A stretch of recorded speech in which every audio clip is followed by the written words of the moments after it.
And so you were going to talk to us about the Mr. Beast thing. You want to start fresh with that? Give the context to the audience that's just like coming in now. So Mr. Beast is one of the biggest, if not the biggest, YouTube pages in the world, and we kind of.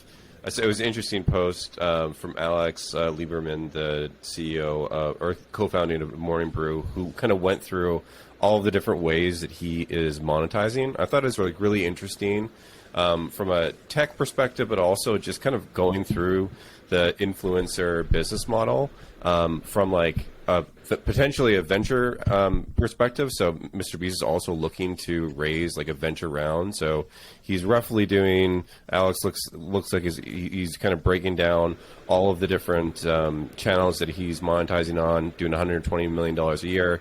He's supposedly raising a $1.5 billion valuation. I thought it was really interesting that he's monetizing in a lot of different areas outside of the traditional advertising, which most influencers will advertise. You obviously see some clothing lines pop out of these different influencers, but he's getting into, he has Beast Burgers, he has Feastables, he apparently is going to go kind of horizontal in a lot of different, consumable goods or something. But I thought it was interesting to kind of talk about from one, is this an actual venture backable business? Yeah. And also, like, can these influencers horizontally monetize their audience in a way that Mr. Beast is trying to? I want to say years ago, like, I have a couple anecdotes here. The first one is Gary Vaynerchuk. Gary Vaynerchuk was my first investor back in the Breeder days, I think, first outside investor. But we had known each other for many years because I've been in the social media space for a super long time. I started podcasting in 2004, blah, blah, blah. And I remember him saying, you can't buy, because his I haven't spoken to him in a long time these days, but like, his thing used to be like, you can't buy, I want to buy the New York Jets. It's like my mission was to buy like a sports team. I just figured out who the New York Jets were right before this call, by the way. Just to, oh, God. Canadian. You know those hockey teams, though, don't you? But the reason he would say that is because he couldn't get a tech multiple on his businesses, right? Right. And here we have, and Gary is the influencer, right? Literally coming from like the humblest of humblest random things, doing wine TV shows, and going up to wherever the hell he is now. And actually now you have somebody, you're saying, who is getting or going after getting a tech multiple and just saying, I'm an influencer, I can scale this to infinity, right? Yeah. Well, here's my take on it. So I think it's very interesting. So I think we've seen the Kardashians, we've seen Rihanna, we've seen Jessica Alba, we've seen Reese Witherspoon. All of them have been able to make massive billion-dollar brands. And then I think we've seen one step below. And one step below looks like, what is your reach on social media?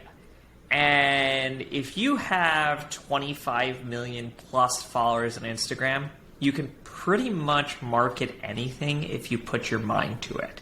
Because you come with an audience, you don't have to pay Facebook, you don't have to pay Google, and if you have a good product, it's going to work. I think a few years ago... I'll push back on that. I don't agree with that, but keep going. Again, I am a very big believer of this. 25 million plus, though. Anything below 25 million, that's where it becomes very interesting. That's where you don't have an audience. It depends if it's engaged audience. So Kylie selling lip kits. 25 million in revenue? 25 million in what? 25 million followers. Okay, got it. Okay, so but why? What's that marker for you? What is that? It's how many people? It's the reach. What percentage of those will buy something? Why is that number so important? Because I think we've seen with other influencers at the 1, 2, 3, 4 million, it's hard. Yeah, and you want the biggest people on the planet. You want an audience that's likely to buy your product. So Kylie Jenner sells lip kits. By definition, I assume her audience is pretty much female skewered, in her age range, and they're going to go out and buy her product. And that's why she, according to Forbes, became a billionaire. And so that's what I think the hack is here. And so back up a couple years when everyone was trying to build these DTC brands, they were raising hundreds of millions of dollars of venture capital, and they weren't getting to profitability, whereas you would have gotten to profitability at a much lower stage historically with private equity. And why they weren't is they just had to pay the piper, and in this case, the piper was Facebook and Instagram. Right. So my point on this is just that it'll definitely get you to a certain scale, and I think also it's for your product, whatever you're going to be selling, the relevancy is really important, right? So Kylie Jenner, like, going to cosmetics, Kim Kardashian going into Skims, the fashion line, I think that matters a lot. I think what Mr. Beast is trying to do is trying to get into a lot of different things that maybe is not totally aligned with his audience, but maybe some of his stuff is. So Beast Burger is one franchisable cloud kitchen service that they came up with the ingredients, and you basically can open up a kitchen and get on DoorDash and get under the umbrella of Beast Burger, and so he pushes people to them. Feastables is a chocolate D2C bar, but I think that there needs to be defensibility in the product for these things to be truly venture backable, unless your base is just so high, right? So like Kylie Cosmetics, obviously, like, they just have so much following, and it's so aligned to what they're building to their audience that, yeah, they can get up to $200 to $500 million in revenue just with their following, but it's not going to grow outside of that unless it's a good product. Mr. Beast Burgers is a perfect example. So if you look at all the reviews, it's shit. Like, it is just like, he opened 1,000 locations. And even though there's 1,000 locations of Beast Burgers? Yeah, they're all in DoorDash. They're cloud kitchens. Got it. Yes, so he's able to bring his audience to it, but like, you see, like 1.5-star reviews. There's no quality control. So my argument would be that looking at Mr. Beast as a brand in a venture backable business that is going to scale to like tens of billions of dollars in revenue is probably a far reach. Because I think it's probably really hard to scale horizontally. I think obviously there's a venture investment here. Is it going to be a public company? I would say no.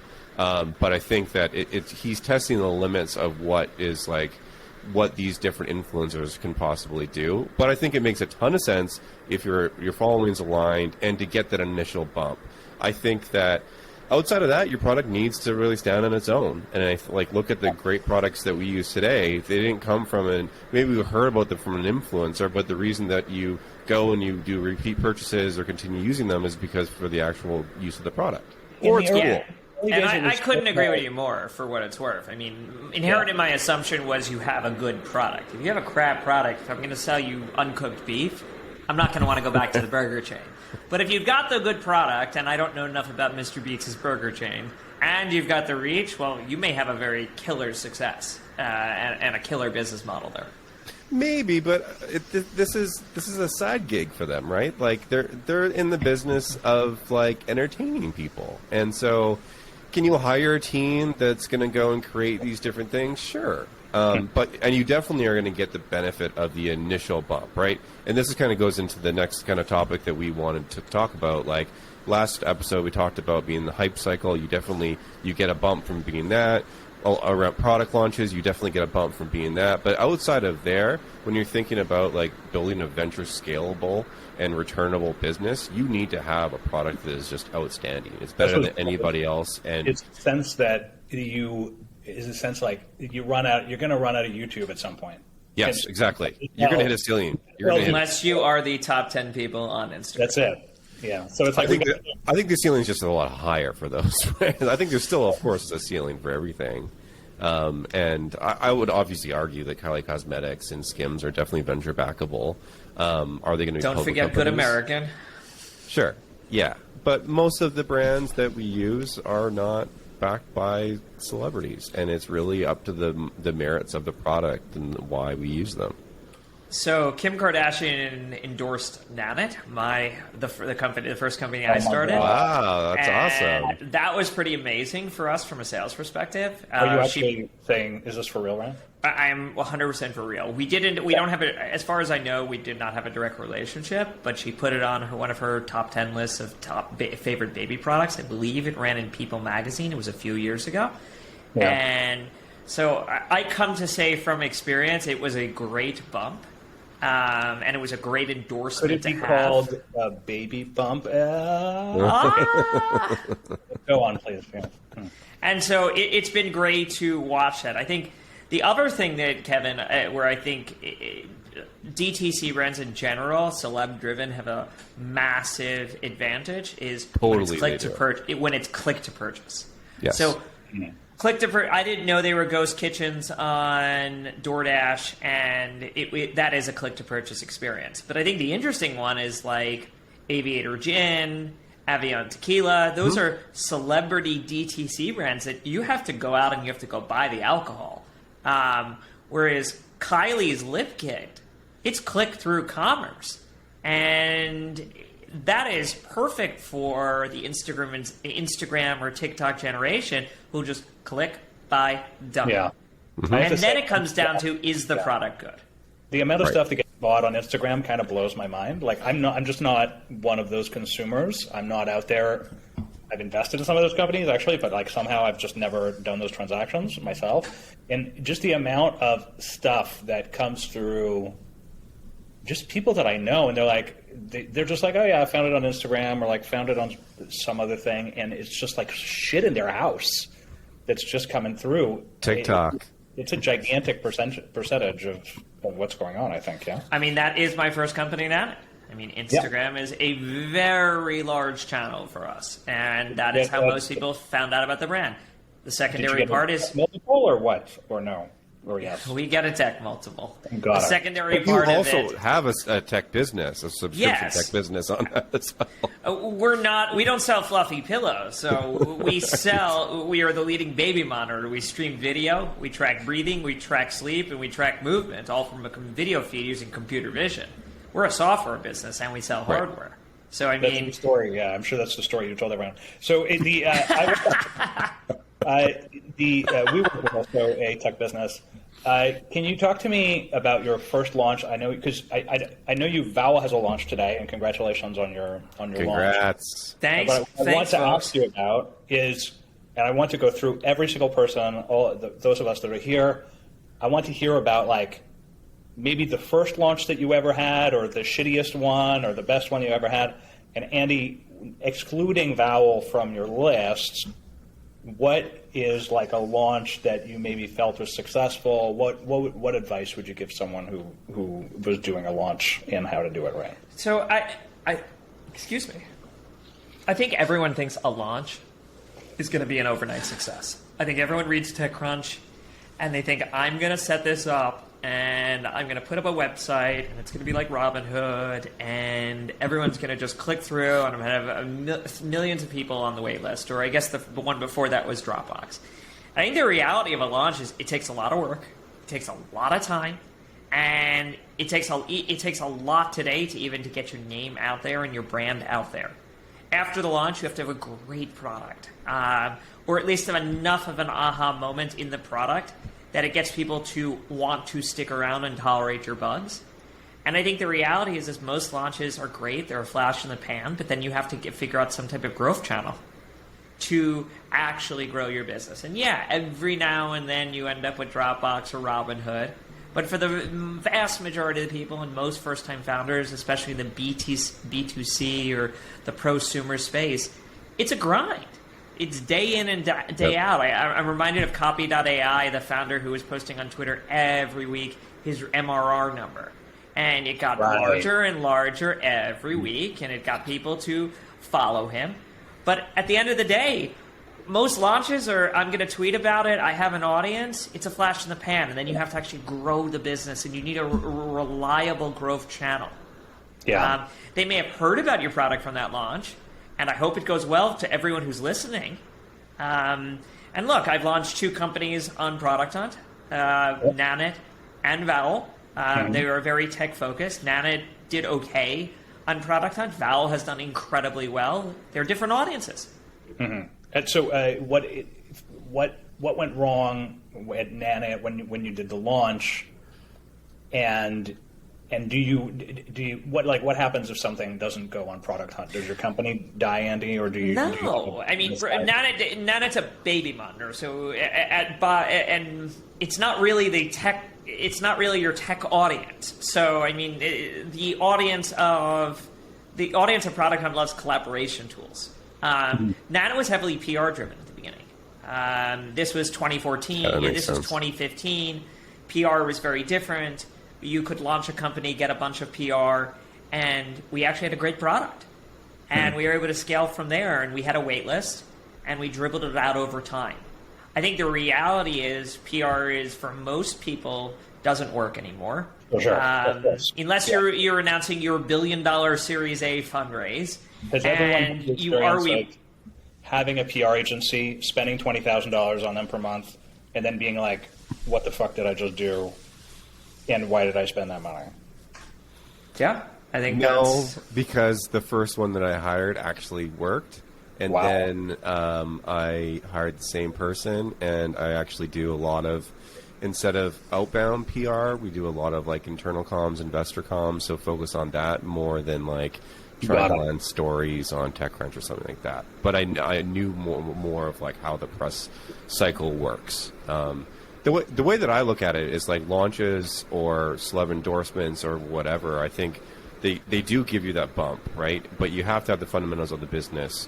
So if you are, and they usually typically like only will work for consumer, prosumer type of products. Mm-hmm. So they're good for a bump, and then if you could capitalize on it, if you have people sharing it, you're just going to get to that whatever your goal is a lot faster. But it's not going to totally change the trajectory of the company. It's not going to change your growth rate, and you still need to fundamentally have a much better product than anybody else has in there. And I would also take that back to the example of the influencers as well. That's why I think that there's some great examples of them, but like as actual venture backable businesses, it's really hard for me to see that you're going to get a really big return and it's going to like transform the industry. But you do get that initial bump, which can be the difference, and you could create $100 or $500 million business off of that. I would say, me, the way that I think about it is the internal issue is actually teammates on your team that think that Product Hunt is how you succeed as a business. I don't know if you've ever had that experience, but it's like it's like Product Hunt has like the strategy. Yeah. And it's like you have to internally like speak to that. I don't know that really is the case at Practice where I am today, but like at Breather probably it was, because we were never cool. Packy, my employee number 9, who was talking about his first experience with the New York Times on Twitter this week, and he was like, "Oh yeah, they talked about how it was a drug and prostitute ring in New York," and so immediately we were. That was Breather? I know you're shocked. I can tell that you're shocked. Well, it kind of jives with your personality, but I'm just kind of curious of what you were really running over there. No, that's not what was happening. But the real problem. What's the story? Yeah, I want to know. Okay, so I didn't realize we were talking about this, but here we are. So we launched Breather in Canada. Oh, sorry, that's not true. Loic Lemeur, who is a French investor, asked us to launch at Le Web, and we launched at Le Web. And we had made like a cool video, and you could probably find the shitty video. I'm wearing like a terrible blazer online. And what was the product you launched? Breather. So I launched literally like the idea. There weren't even any spaces publicly available. Yeah. But the idea that you could open an app, and that you could book spaces and unlock them with your phone. And this was the idea. This was revolutionary, is my thought at the time, and it's a new category. It's actually not a new category. It was just like meeting rooms, which became later on like flexible real estate. Right. And so then when we launched them in New York, we have one single employee at the time, who was Packy McCormick, and he goes and he talks to the New York Times about it, and they give him a 3-hour tour of the thing, and it's a perfectly legitimate conversation. This happened to me at TechCrunch, and I don't even remember who I called back, but they have perfectly fine conversation. Oh, how are you at a raise of $1.5 million, all these other things, and then they hang up the phone. And same thing with Packy, and he leaves a New York Times reporter, whoever it is, and then all they do is they're just like, this is going to be a ring for sex and drugs, and so he wrote about it just last week, so you can find it in his tweets if you want. We were like, fuck, like every time we would get like a piece of news like this, I would be like, I think we're gonna die, like over and over and over again. I don't understand why it would be a ring because people are just going to rent hourly out hotels, by the hour. right? There were hourly spaces that that makes sense. I'm a little slow today, everyone. Yeah, so it was, and so, but the concern was, rather than the operational like possibility that something like that would happen, the concern was the PR. And the PR of these people are going to book these spaces and you can book this place to have sex or whatever it was, which was legitimately probably not the biggest issue. The biggest issue was people using it at all in the early days, right? Or, of course, we've all been there. Or people booking it often to smoke weed, which was actually like a legit problem that we had to deal with. And so in the early days, we just dealt with all this stuff. What happened in your San Francisco locations? It's what I'd like to know. Probably microdosing mushrooms. I have no idea. You know, honestly, there's so much that went on in this business that I literally I would tell my operations people, I would be like, never tell me the stories. This is literally what happened. I was like, never tell me the stories, because that way, when anyone ever asks me about the stories, I can say, on my head. Yeah. Right? And that's what I did. And so, but in short, like, it's like you never had, there was never like a launch in my life that like went well. Like, not ever. And so now, like, I think on, like, practice did relatively well in Product Hunt. It's more software. Right. But the idea that Product Hunt could somehow like magically make my thing popular is so out of my realm of experience. I'm like, I'm just going to have to grind forever. That's how I think about it. Yeah. I agree with you. For me at Chip, we did have a really great launch, and that kind of propelled us to like a very short ceiling in the markets we were at. Every new launch, we actually were pretty much PR driven. Also word of mouth, but like there just wasn't enough people that could actually use it. But we got a ton of PR, so launches were a really big thing for us. We didn't do relatively that well in Product Hunt for whatever reason, but we were in the New York Times and all this, and that drove so much traffic, and also that drove so much investor interest and employee interest as well. So things went well, but like, again, I looked at that as being caught up in the hype cycle, and that's just not, you can't replicate it, right? You can't launch a new thing all the time. Do you feel like you learned less because it was, I don't want to say easy, it definitely wasn't easy later, but do you feel like the upward grind was like, just like it wasn't, I didn't learn that much because it just happened to me type of thing? No, because we fell down and the company went out of business. So it's like, that's not a sustainable growth channel at all. So I look at press for other reasons. So I think that it's great for attracting employees. I think for investors. I think for customers, especially for B2B, just to have some sort of like third-party site that talks about you, that explains your investors and what you're trying to do. I think that definitely gives some validity to what you're doing. But as far as getting real customers, like, I do not depend on that at all, especially in these times. There's so much news. There's so many new companies being started. It's impossible to get anything out there at all. Yeah, that's right. And the idea of a fundraising is like, nobody cares. Nobody cares. Unless it's like $100 million. And it's Halo. I think that's what it is. It's brand Halo is the way I like to refer to it. It's another it's one other object you can put on your website that adds to credibility. And I think press was always like that. I think Levels did if anyone's familiar with that company, did an incredible job of this. They did a lot of podcasts and a lot of short mentions in PR, and so it established credibility. And so I think, Kevin, I think that's your strategy, and that's why you brought your comm person in-house, and I'm speaking for you. But I think those days where you could launch a TechCrunch, a Disrupt, and have a PR firm, and it was going to go viral overnight, those are long gone. That was 2014. That was 2012. Yeah, and it was all San Francisco companies. What's the latest one? Clubhouse, I would put in that camp, right? Definitely. Yeah, that's 2020.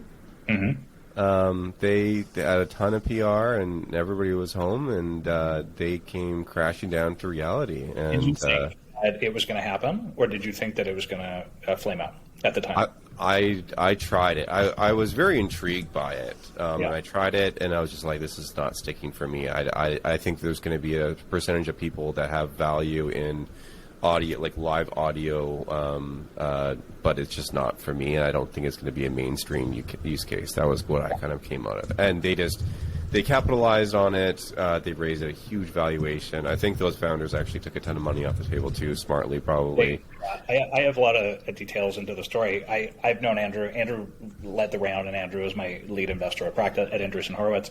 Yep. And I was one of the. It also context is I was one of the first Twitter users. And so in the first 10,000 users of Twitter, I saw what happened. Right. I was like, oh my God. And I saw that happened at Clubhouse, and then I invested. And then this explosion happened, and I was like, oh my God. Like, I had never had a portfolio company in the world. Right. Where it was like I've actually had a few others now that have been insane explosive growth after I invested in them. I had nothing to do with it, but then I was like, oh Julian, my God. You're investing in Val today? What's that? You going to invest in Val today? I get it. Then it'll explode. Yep. One way or another. The future, baby. Exactly. So it's to have a company like that go crazy. You would know you hadn't seen a Clubhouse type of thing. We thought about it. If you're old school, you remember Foursquare feeling like that at South by Southwest. Mm-hmm. You remember looking for the next one afterwards. Everybody was, so many blowups and so many kind of like missed opportunities. Have you seen Be Real Now? Yeah, I tried it. Yeah. I did too. Didn't stick for me. Yeah. I think we're too old. Possibly. Yeah, it's also another consumer social is probably one of the hardest things to actually build. So even for them, what are they at 50 million monthly active users? Like that's pretty impressive. Are they repeat founders as well? They're French. I don't know if they're repeat founders. Looks like no, as I'm Googling it live. Yeah. But they're tech people. They are folks from the tech industry. But that's another one that I don't know what their usage is like. Like it could just come crashing down, or I couldn't see them being the next Facebook or something. But Facebook's definitely declining. There's a bit of a sense now that like social is more open because of course like this whole Twitter thing is in the news, and it's like so many people are like Twitter is going to implode. I personally don't think so. No, it's not. Like there's a sense that maybe social is open again as a category. I think it's always been open, right? Like, where did TikTok come from? Like, don't they have? Their stats are insane. Like, don't they have a core group of users that used to like average like 3 hours a day or something like that? Yeah, I mean, I don't know if you're a user, but it's an insanely unbelievable. Yeah, Kevin. Yeah. Not 3 hours a day, but Kevin's capped out at 1.5 hours. Yeah. Hey, it brings you like a level of dopamine hit, and it just like grabs you. I think it's a great experience. So I definitely don't think this. So I don't think social's ever going to be done. Like I think there's going to be next generations of people are going to find other things interesting. And it's going to be a revolving door forever. I would think similar, but I think more sticky than like gaming as well.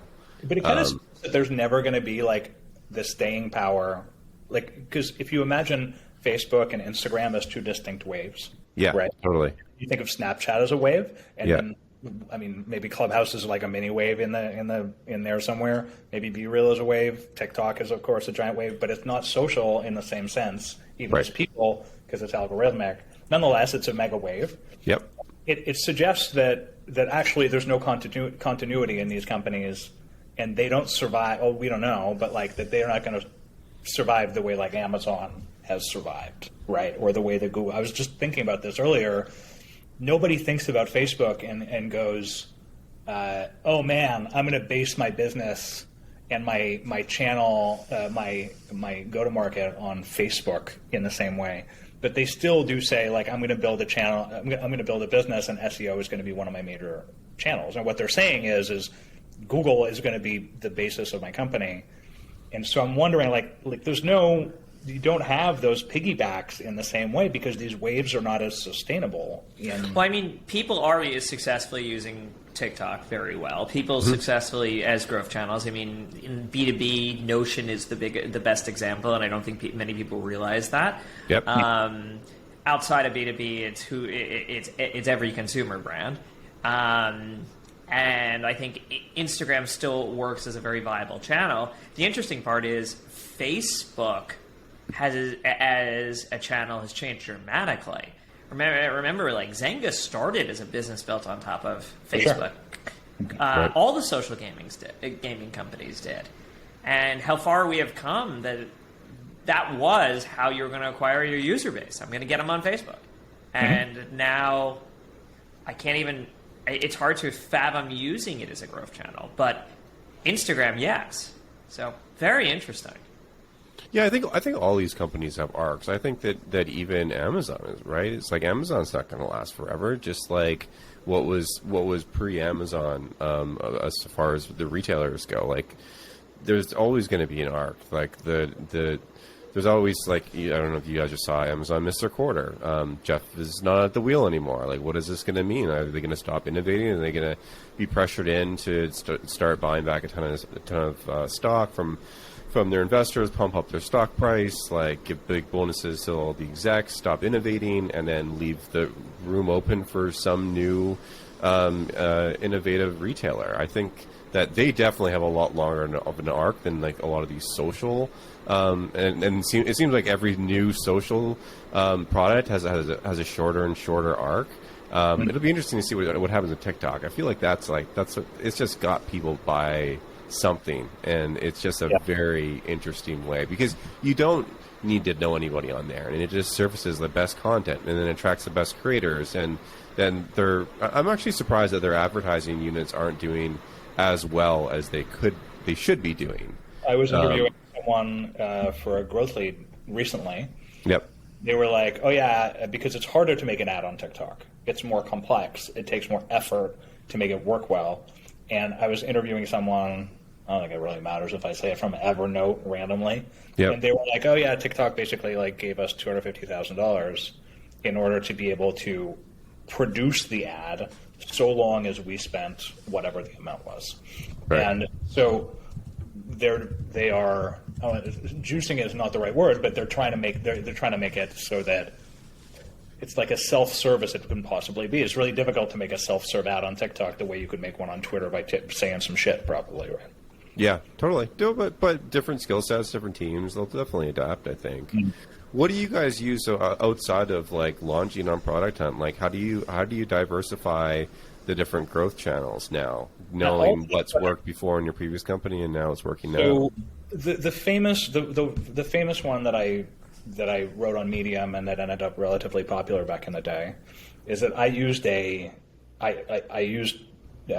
I kind of like, so to speak, hacked the Twitter paid algorithm. Yeah. In order to probably get myself at least to a Series A at Breather. And I'll explain quickly how that went and the story if you feel like it, like getting more context. But I was like, oh my God, I have no users. But I was convinced that having raised $1.5 million in Canada, that if I could Which be was in New York, huge at that time. Yeah, it was a big deal back then. Yeah, exactly. Probably still is. Yeah, it probably still is. And if I go, I was like, if I have spaces in New York, so first of all, there's this physical product, you need to buy it and use it, but we had a lot of free usage back in the day. And I was like, I'll transition to paid usage, which you actually did very effectively by the Series probably B. But before that, I was like, I need people. Nobody knows about this. I was like, how are people going to find out about it and use it? And I had a verified Twitter account, which is like controversial now. They're trying to charge $8 for the check mark. But I had met a dude at a conference. I sat next to him, and he had said, "Oh, I read your book." I was like, "Oh, thanks." This was when I published that book for a living in 2009. And he said, "You want a blue check mark?" And I was like, "Sure." He's like, "Okay, I'll do it right now." He was the guy that ran the blue check mark. Come on. I got a blue check mark right there. Elon is getting rid of that guy. Yes, Elon is getting rid of that guy. Whatever. He was a nice guy to me, man. Leave me alone. So I had a blue check mark. Okay. So now we fast forward to I need to find users for this thing. And so what do I do? But instead of running paid ads from a corporate account, I go onto Twitter. I've tried so many different things. I go onto Twitter and I start running ads from my personal account. They look really legit because they've got a blue check mark next to them. Okay? And instead of saying, hey, like follow my account or like use these spaces or something like that, I put out tweets that would be like, hey, Breather launched in New York. Oh my God. Reply to me if you want like a coupon. And this broke the Twitter paid algorithm to a degree where they messaged me and they said, hey, can you come into the office? And I was like, okay. I went to the office and they're like, we don't understand what you're doing. And I said, I am trying to get people to come to my thing. And my method, I built a little CRM for myself. I'd gone in, I had said, reply to me. Once they replied to me, I was like, if you follow me and I'll DM you a coupon. So then I got into their DMs, I asked them for their email address, and 90% of the time they got a coupon and they gave me an email address, which then resulted in me giving them a coupon by email and 7 days later to say, oh, your coupon is expiring, which of course is just magic that I made up. Of course. And so I want to say I did this thousands of times. Wow. Personally, by myself. When Paul Graham says do things that don't scale, yeah, that's one of them. He really he doesn't know this story, but this is this type of story, and it worked. And literally every single day, I did it. I was the sole growth engine for my entire company up to the Series A. I raised the Series A. It was growing 10% a week by the time that I kept doing this.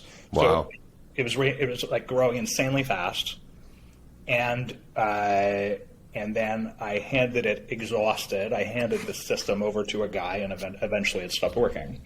But nothing cool ever happened. No cool celebrity ever said anything to me. No product hunt ever. New York Times said we were a sex ring or whatever, and which may or may not be true. If only, Kevin, you had started with shipping his marijuana at ship from the breathers. Right. Oh, we had lots of people try to ship. This is the on-demand economy, man. That's how it worked. So that's how we launched. Yeah. Because the only way. What you do as a founder is you run out of ideas.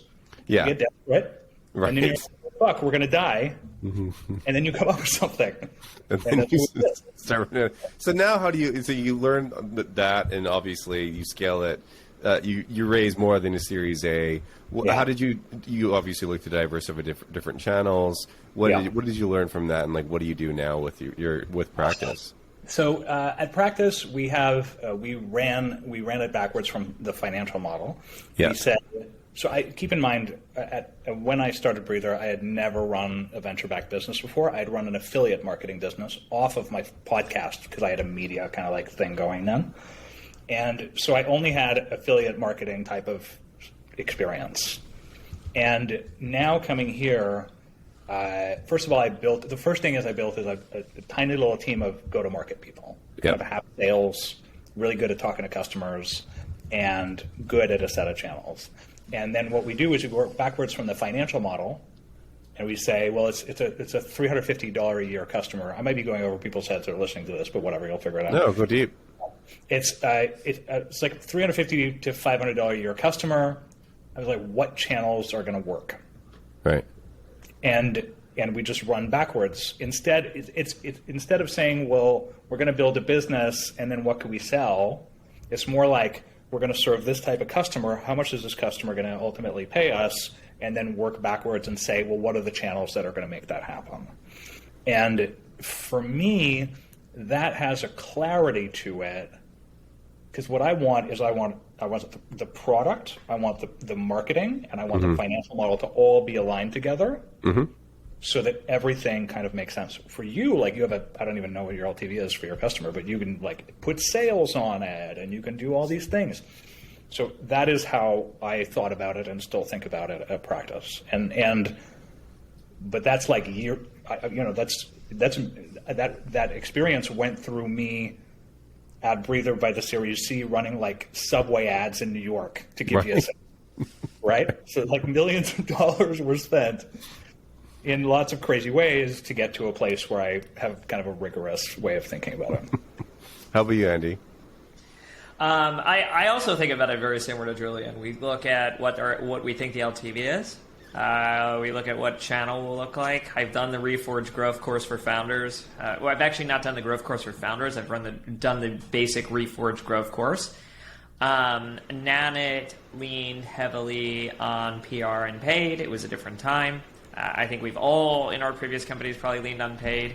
Today, it's been primarily word of mouth. At Val, it's been a lot of Twitter. That's typically how we get brand halo. So how have you heard of us? And then it's been a lot of organic. And I think the way I think about it is very similar to Julian. We have a small onboarding team. Our team's even smaller. It's one. We've invested in organic SEO. And we're testing some of our channels, but I think about it the exact same way. Build my financial model. What's my LTV? I mean, Kevin, you're living the dream. You just hire a bunch of salespeople, and you get them you use your Rolodex, and you sit there and say, I'm going to go to market. But when you're trying to get lower ACV customers, it's hard. Yeah, well, it's a little harder for us because not only do we help brands with their fulfillment operations. But we don't actually have any warehouses ourselves. So we have a marketplace. So we had to jumpstart that marketplace. Like from day one, we didn't have a product to offer. So we actually bought our own like sunglass brand. We pretended we were a brand. We got into like a really shitty 3PL, which is basically a warehouse for people that don't know the business.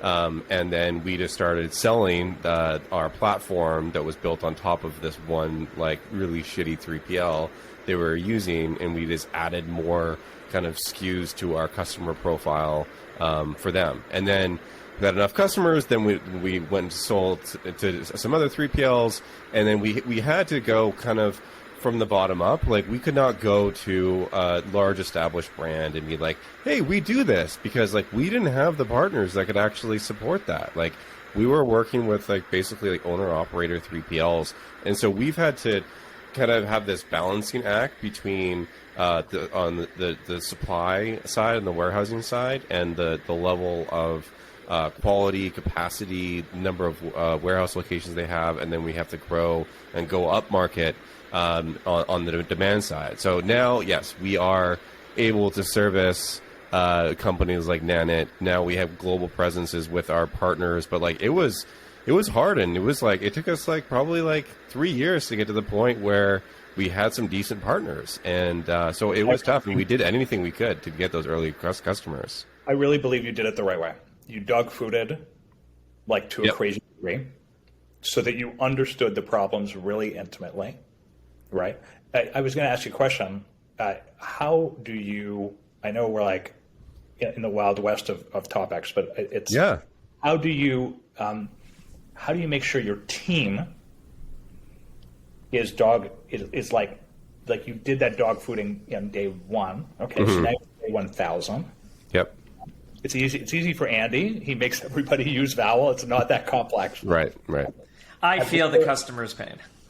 Yeah, it's that Breather was hard, right? And probably we should have just used that, but we didn't. We had our own office. Right. We're too busy selling drugs and sex Yeah, we and should breathers. Yeah. How do you keep your team in touch with the product so that they understand it in a dog foodie type of way in the same way? No. I don't think we do it in a dog foodie type of way. I think we just I definitely will anchor more towards senior people, even still. So we're a Series A company. I like bringing in senior people that really will listen to customers and their feedback and everything like that. So we have everybody in the entire company that will talk to customers and get their feedback and all those different things. We have people on the ground that will actually go in person to the actual our partners, who are also our customers as well. So they see their pain and problems we could solve with that. But yeah, we're not running a D2C brand in parallel to building this business. So we're not using the product every day.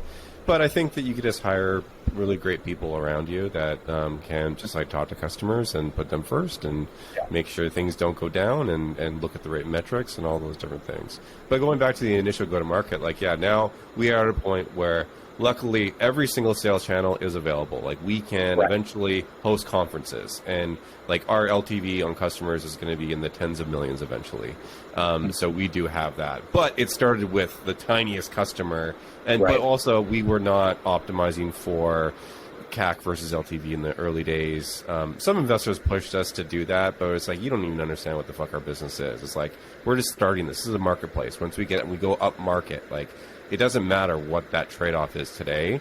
Yeah, you want to have your payback in a certain amount, but honestly, I'm not even measuring that because I know that we're going to get larger and larger businesses. But I think that it goes back to what is your business? We all have different businesses, and we all could spend different things, and things change. Maybe we're able to grow, like Andy, I'm sure that you're able to grow with your companies into larger ones and eventually enterprise. So your LTV is going to change. I don't know, Julian, if yours, I guess because your end customer is the actual consumer of a business. Consumer, but you could see how it would increase over time for sure, right? Yeah. But it's extremely small. Yeah. Right. But I think what I learned the most is diversifying channels. So today, I'm looking for repeatable channels. Outbound is definitely a really great repeatable channel. You could target people, you could find out everything about them, and then just go directly after them. That's a channel I love. I look at other companies that have done this well, like Brex. I don't know if you guys saw when they came to market, but that was completely 100%. And also Zenefits, early days, Rippling, similar. They're able to spend just a lot of money and go directly after the customers, and they just have an off. Brex is hey, do you want to stop using your corporate Amex that's you have a personal liability for as a founder, and then you also, which when you're shutting down a company is fucking important, and I almost got my credit fucked because of that, by the way, because I had a corporate Amex. But they're hey, do you want to get a 2% cash back versus your Amex, which you don't get any of that? It's super easy sell. You can scale up an outbound team. That's amazing as far as go to market. But I think every business is different. And also one of those channels is celebrities as well. We had that at Ship. We had people that were tweeting out, we had Ashton Kutcher as an investor. Tim Ferriss, actually, he was actually the biggest endorser of the product. He was an investor as well, but he has a super crazy following. So they just did whatever he basically said. So you do get bumps for that, but that's just not it's not repeatable at all. No, it's not. I was going to ask you, why did you meet Leo for dinner? Was it to invest? It was an investor of ours that was into the celeb scene, and he thought that was a value add that he could bring in his founders. I will say, for first time in founders, it is. Yeah. I think I know who that is, by the way. Yeah, I'm not going to say it. Yeah. It's I will say that Andreessen Horowitz does have this basically team to reach out to celebrities, and they got Tony Robbins for us. And actually, that makes a difference. That makes a difference. Everybody fucking knows who that is. Right. And our target customer cares a lot. Right. And so it's funny on a company by company thing. The joke I often, whenever I hear, the chain smokers invested us, I was like, oh my god. Yeah, exactly. But there are some that are high value. No. Right? It just depends on the type of business. they actually turned us down at Airhouse. I was like, because I had a rule. I'm like, I'm not going to name celebrity investors. They didn't do any, like, they were nice and all that, and like you get a few bit of perks, but I'm like, I'm not going to go after them. And then somebody's like, no, they have a legit like venture fund. They're really doing. I'm like, okay, I'll talk to them. And then they fucking turned me down. I was like, what the fuck? Yeah. They were busy investing in storage appliances that week. No, I think they went into crypto and a lot of other stuff. But yeah, it's definitely, in my opinion, not worth it. But every business is different. Like, I'm sure. What's the app that celebrities use to like do birthday greetings and stuff? Cameo. Yeah, that would be perfect. As far as like getting like endorsements, like investors, that makes a ton of sense. Yeah. There's so many topics. Because Cameo did these layoffs, it makes me think about layoffs. Let's actually bring it full circle and at least get some discussion going on the Twitter thing. Yeah. So first of all, everybody in my social circle hates Elon Musk. Okay, like in my social circle hates Elon Musk, and if they listen to this, I'm going to hear about it wherever I'm next to them. But you got to respect the dude who's worth $45 billion and continues to eat glass. Like, you don't need to eat glass when you're worth $45 billion. You just don't. And, like, this is the guy who's continuously going into the trenches over and over and over again. I don't know that I have it to be that guy, right? Like, I think I'm B or C level relative to him. Right. And I'm wondering what you all feel like watching someone get into it when the business is clearly like Twitter as a business doesn't really work. Going back to my whole point about trying to hack the Twitter paid algorithm, how do it make you guys feel when you read these things that are going on? So I really respect him. I for that reason. You just put aside everything else. The fact that he's willing to go do this and wants to go do this, I don't know what his motivation was. But the fact that, like, you're running SpaceX, you're running Tesla, you've got a lot of stress. You've got Neuralink, and now you want to go take on. You're gonna fix a social network. That's a company with I don't know. I think they had 10,000 employees before he took over, or something like that. Like, you have to respect that. It takes a special type of person who wants to take that on. I just don't know what. I think it was kind of a joke, him kind of taking it on, and then maybe it just like it kind of rolled into him just doing it. It's like, fuck it, I'm just going to go do it. And he's doing it. I don't know what for. Like, like as we were talking about earlier, like the consumer socials are one of the hardest business to crack in. Like Twitter, that is my most used app. I'm on there all the time. I get customers through there. I love it personally. It's a great app for me. But like, how are they going to break through? Like, what do they have? Like 300 million, 500 million, like monthly active users. They've had that for the last 5+ years. Like, I just don't see no matter what they do, they're going to actually break through. I think what now has happened is that now it's like a private equity play. He's just trying to like 3 or 4x the money that they've got in there. So they're going to slash employees. The cash thing that he's doing it for money is what you think is happening? I think it might have turned into that. I think he kind of got pushed into doing it. And I think he thought it would be cool to kind of run it. And now it's just like it's his own money on the line. He's not going to lose his own money. And like, I think there's a good PE play. Like, they were definitely like super bloated, and like, I'm sure that they could squeak out some more advertising, or now they're looking at charging power users more money. I think there's a way that they can like make the business run better, but I don't think they're going to fundamentally change the actual Twitter itself. From like somebody, and I respect Elon a lot. I'm a big fan of his. For him to go and even take time to go and do this, for me, it kind of seems a little beneath him. Unless it's for a joke. Like, that's why I think, like, he may be just at that level. Like, this is literally just a joke for him, which is awesome. And he's just trolling everybody by doing this. And, or it could be playing into a great, like, he's one of the most not only the richest, but most famous people in the entire world. Like, this may play into his, like, Tesla, they don't have an advertising budget. Like, this may actually sell more cars. Like, who the fuck knows what his motivations are? But it's You're gonna really put Tesla in the you're gonna put Twitter in the dashboard for everyone. That's it. That's how But you even us talking about Elon Musk right now, right? Like, we're talking about Tesla as well, and like just so much awareness that he didn't he doesn't have to spend the billions of dollars like all the other car companies do on advertising and all that stuff.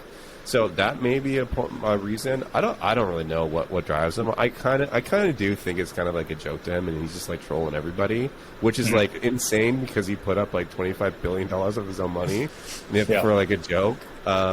But I personally don't think it's going to change much, if anything. This is the dude that sold Zip2. I don't know if you guys have listened to. I listened to or read the audiobook, The Founders, which is about the founders of PayPal and X.com, which is because he rolled Twitter into X, which is one of the only single-letter .coms that exist. And he took his Zip2 earnings and almost immediately bought a McLaren. There was only 100 of them ever made. He drove it with Peter Thiel in the car. They crashed the car. It like explodes or something crazy, probably somewhere on Sand Hill Road where we've all been, right? Mm-hmm. One of those roads. They both come out with no injuries, and so this is the same person that buys Twitter. We're talking about. Sometimes I'm at parties and I will find myself defending this out off the wall character, and they're like, "What is the deal?" And I explain that you cannot be at that level and be normal. You It's can't. actually not possible. Like, No. I don't know if you go to a Silicon Valley party where they're not having orgies on the side or whatever they do, and it's like they're. Wait, isn't that You what mean that was done in a breather, right? Yeah, isn't that what you were not anymore, right? But, No, you just said you don't ask what happens in the breather. They still do that. so it's like people in Silicon Valley already are not normal. Then you make them super rich. They're extra not normal. Yeah. And then they're founders. And now they're famous, too. Yeah, now they're also famous at a world-class level. So it's like you can't get more abnormal than that. And it reminds me of John Rockefeller Sr. It reminds me of, what's his name? The guy that Leonardo DiCaprio played in The Aviator. What's his fucking name? That became obsessed with germs. Like, you don't have normal at that level anymore. Those people are not normal. Well, you don't hear about them anyway. Right. Yeah, I'm a huge fan of his. I wish he would do other cool shit other than trying to fix Twitter. Honestly, like if he can restart the rockets going to space, we're going to Mars. That's fucking cool. Like, go do more of that stuff if he's that talented.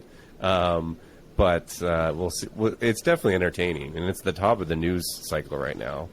He's definitely I think it's very understated on how much of like a PR genius he is. He's just so good at it, especially for this generation. Travis Kalanick, who ran Uber back in the day, was also incredible. Yeah. Only in as much as he would say, we're gonna do space cars. And then people would be like, oh my God, there's gotta be space cars. And you just ride that wave, and they could do it over and over and over again. You know, it was kind of an amazing thing. Well, and Val, I hope to make your meeting searchable and shareable, so you don't have to go. Yeah. So everyone, good chatting. We survived. Episode 2 in the books. Improve this thing. We'll publish it tomorrow. Try to make it as off the cuff and consistent as we can. See you next week. And by the way, keep it open because it needs to keep uploading. All right. Bye bye. See you, everyone. Thanks. Bye.